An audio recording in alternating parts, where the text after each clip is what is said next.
What is up, guys? Out and Palantir here to bring you guys this review of episode 4 of season 3 of Game of Thrones, and this episode was hands down the best so far of this season. I am very sorry that I'm putting this out late.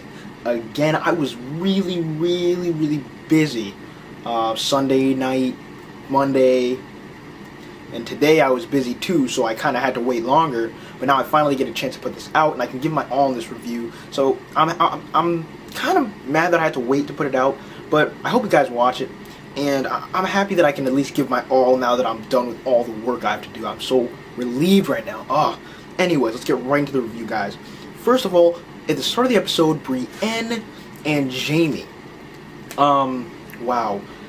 Again, carrying this on from last episode, Jamie's sacrifice to Brienne, him bluffing to save her from being raped. I mean, we can see now that Jamie is getting his redemption. He's basically doing good things now, which is really nice for his character. He's obviously going to get that character development in there, but right now, Jamie is like drained of life force. Like, he is ready to die. He is just sitting there lifeless. You realize that he's lost his sword hand. Everything he's done so far in his life, he joined the King's Guard. He's been the King's Guard for the last generation of kings. Back when the Targaryens were on the Iron Throne, he was in the King's Guard. And he's been fighting all his life. That's basically his main trademark. I mean, losing his sword hand's a huge blow. So that's really bad for him. It's pretty much his life just gone down the drain. So you can just imagine how he feels right now. It's terrible. Jamie pretty much gets his hand on a sword. He's fighting with his left hand. He decides to fight, but these scumbags, they do 3 against 1. Brienne tries to help him. So we can see now that Brienne and Jamie are now pretty much in the same boat, if you like to put it at that. They're both captured, they're both looking out for each other, and they're both starting to get that development and starting to be brought closer and closer together to each other. So I'm really happy about that. Again, let me just mention that Vargo Hoat, which is basically the only guy that's really talking in the, I forgot the name, the Bloody Mummers. Yeah, the Bloody Mummers is the name of the group that captured them. Vargo Hoat's the leader. He's been changed significantly from the book. So pretty much here in the adaptation, they're straying really far from where they're supposed to be, but it's still working, I guess. I mean, he was a whole different character. He was a lot more interesting in the book. He had a speech impediment. There used to be a lot of jokes about that. It was just a lot of, it was a lot better in the book, to be honest. But now in the adaptation, they're sort of, maybe they don't want to offend anybody, I don't know, but they changed his character. But hey, I really don't mind, because they're really doing a great job with the adaptation.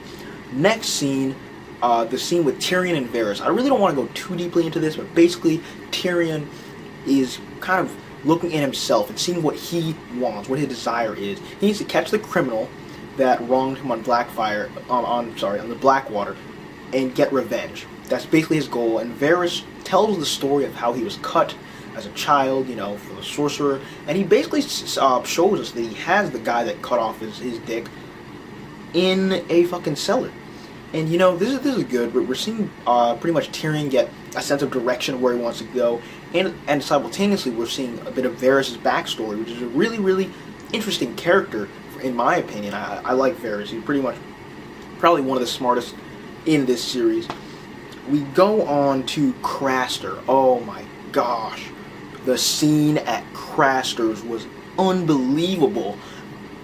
If you did not catch what happened, basically, it did a lot better job of explaining this in the book. I'm going to explain it, how it went down. Basically, people are dying left and right in the Night's Watch. Even at Craster's house. It's cold as fuck. We don't understand because we're watching the TV adaptation, but many times in the book, they described the feeling of being in this cold.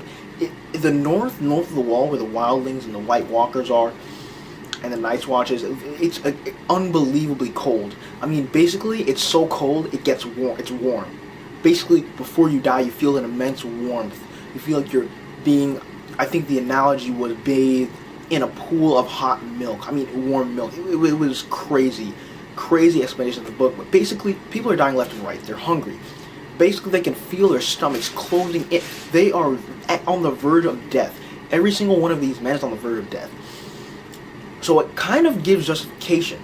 So, because Craster is giving them the bare minimum provisions, and it's terrible, terrible stuff like moldy bread, all that bad stuff, and Craster taking their wine and giving them mediocre shelter. So basically, what ends up happening is Commander Mormont is trying to keep his men under control, and some of the men are speaking back to Craster, insulting him, asking for more of his things, asking, unreasonable stuff. Craster obviously is a bad, bad temper, gets really, really pissed. And eventually, you saw the scene in the adaptation. I thought it was hilarious in the adaptation. Craster asks him, "You call me bastard one more time, I'll cut off your hand." The guy's like, "You're a daughter fucking bastard." Oh my god, and Craster went off. Craster went absolutely crazy and ended up just coming at this guy full swing, and Craster ended up dying. And another interesting thing, Commander Mormont tried to step in, and they killed Commander Mormont. Because Commander Mormont was trying to save Craster, because they killed Craster. Well, basically we have the Night's Watch, the good members, the members who were on Mormont's side fighting against the bad members, the members who were on the other side. Basically, it's all hell breaking loose right now. No leadership. It's like leaving a class of kindergartners that want to fucking kill each other together in a classroom with no teacher. Oh yeah, shit's going down. They're raping women. They're fighting each other. They're doing everything. They're eating. Oh, they're just going they're going on a rampage in there. So that's basically that scene. I love that scene in the adaptation. I think they did a beautiful job. After that, we go to Bran. Bran's dream. Bran. I've said this time and time again. Even in the book, his storyline does not seem to pull me in. I understand everything's going on with him.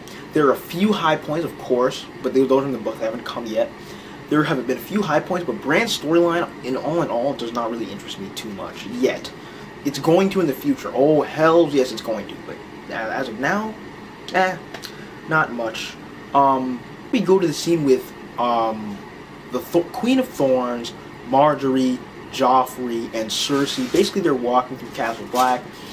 Again, Queen of Thorns, one of my top characters. She is just so witty. She knows how to play the game. She knows how to talk. She knows how to walk. She knows how to carry herself without offending people and with staying in the realms of her own power and doing exactly what she wants to do in a discreet way that poses no danger or threat to herself. Well done. She mocks Edmure for his stupidity. Time and time again, you're going to see Edmure doing dumb shit and getting talked shit about by Queen of Thorns and pretty much everyone else. He's pretty much a screw up, and it's going to come back to bite pretty much everyone later. But I'm trying to keep spoilers to a minimum. Sorry about that. Next, we're going to Marjorie. Oh yeah, Marjorie and Joffrey. Marjorie gives Joffrey some development. She tells him, if you love the people, they'll return your love back 100-fold. Joffrey is kind of entranced by her. She's manipulating Joffrey, and Joffrey actually does something that not even his mother could have ever convinced him to do, which is associate himself with the commoners. He waves to them. And this is supposed to be a huge scene for Joffrey to actually be associating himself with the commoners. And it shows that Marjorie is actually doing something good for the kingdom right here. So yeah, it's really good. The next thing I'm going to go over is Theon. Wow. Let's just say Theon is probably one of the most interesting plot lines for me, because he's really facing justification and getting he's getting development, so much character development, it's crazy. He basically admits that he made the wrong choice. He settled for his true family back in the Iron Islands, his father who doesn't give a shit about him, instead of siding with Ned Stark, who loved him, who cared for him, and Robb Stark, who was a loving and caring brother. Basically, he hated Robert solely because Robert was alive and more Stark than him. So right now, he's really repenting. He knows what he's done wrong and all that, and he gets a development. Now, what's really fucked up is he's in the same captivity he was in the whole time. He's back at square one. He's back in chains being tortured again, which is terrible, man. But, I honestly have to say, Theon, I can identify with him in a few ways, but he's really getting justification. And, people still hate Theon that I've been talking to, but I respect the guy. I really respect him, and I really want him to be removed from this terrible situation he's in. Anyways, getting on to Tywin. Oh my goodness, Tywin and Cersei. Oh my goodness, like, I'm speechless. Tywin schooled Cersei. Cersei basically asked Tywin. She basically explains how vulnerable she is. She is scared of the Tyrells. She's scared out of her mind because Marjorie can now manipulate Joffrey better than she ever could dream of manipulating Joffrey. Basically, before, Cersei was the king, in the sense that she could tell Joffrey to do what she wanted him to do and he would listen. Now Joffrey ain't a little bitch anymore. Now he is Marjorie's husband. He's actually listening to what Marjorie has to say, which pretty much takes all the power away from Cersei. And as we're going to see recurring time and time again, Cersei wants power. She wants respect. She is not your damsel in distress type, and she's not one to sit back and let others control her. That's not her style. But right now, things are going pretty shitty for her. And now we get to one of my favorite exchanges in this episode between Varys and Cersei. And wow, this was an amazing, Varys and the Queen of Thorns was an amazing exchange, because basically Varys came to her for help. A lot of people did not catch this at all, why Varys came to her. Basically what Varys came to her to suggest, she suggested that Sansa, because they put two and two together. They knew that Sansa was going off with Littlefinger soon. That was the plan. But the one way to stop Sansa from having to go off with Littlefinger secretly is for Sansa to marry one of the queen, a Tyrell, and she can go back to Highgarden, which is the Tyrell, where they come from. She can go back to Highgarden and marry a Tyrell, so she does not go with Littlefinger. Basically, Sansa is now a political tool. She is the key to the North. If the Starks lose the war and Robb Stark dies, Sansa is the heir to the North, and she basically earns herself. She's basically the ruler of the North if Robb dies. She's the oldest Stark child down from them, and according to like everything, like Jon's at the Wall, he can't inherit Winterfell. And Bran and Rickon, according to everyone, they're dead because Winterfell was burned down. So Sansa's the key to the North. What Varys wants, he wants his control of the North. He does not want Littlefinger to have any kind of access because they're rivals. Littlefinger and Varys rivalry is insane, and they're both amazingly smart. They both have a lot of spies, a lot of information, a lot of intelligence surrounding every affair in the whole novel, or series, if you will, that they both are kind of battling for who's going to be the controller of Winterfell. So that's really, really interesting. Next, we get to Sansa and Marjorie. Marjorie suggested to Sansa that Sansa marries Loras. I'm not going to give anything away. But basically, that Marjorie was thinking, she wants Sansa to be happy. I think it's kind of safe to say that, as far as we know in the TV series, Marjorie genuinely wants Sansa's happiness. So she, of course, suggests that match. And this is kind of what Sansa's been wanting the whole time. I really, really don't want Sansa to succeed in anything because she's a bitch.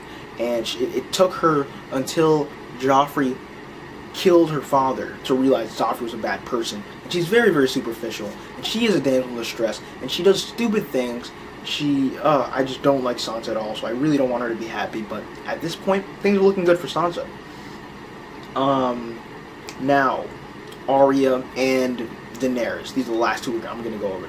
Basically with Arya, what happened is the Hound was brought in by the Brotherhood Without Banners, and the Hound is set up for trial by battle with Beric Dondarrion. And why was he set up for trial by battle? Well, the Brotherhood Without Banners believes in the religion of Melisandre's religion, the God of Lights.